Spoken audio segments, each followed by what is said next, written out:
Hi everyone, welcome to this video. In this video, I'll show how to install MySQL Server on Windows. Let's get started. So I go to Google and type MySQL Server Installer Windows and then search, and it gives me a link here, download MySQL installer, and I will choose this one, download. We are going to choose no thanks, just start my download. And now let's go to the download files and then click on this.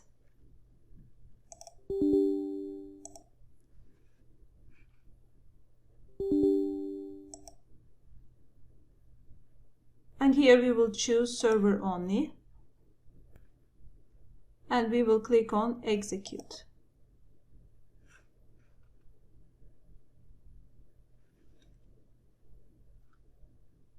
And click next and next, and we will click next here. Next. Here you need to choose a password. Anytime you get into the MySQL server, you need to use this password, and this is for root account.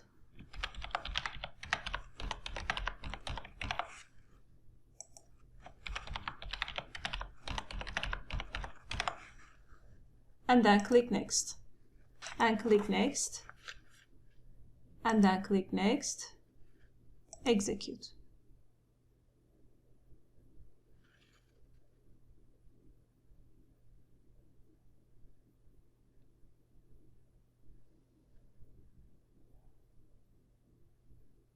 And finish. Click next and finish. So now when you want to start MySQL server, just type on the search box MySQL, and you will see that you have now MySQL 8.0 command line client. Click on that.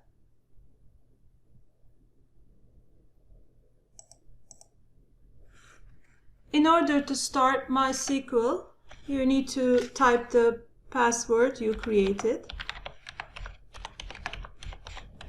and then enter. And as you see, now you are in MySQL shell. Thank you for watching this video and see you in the next one.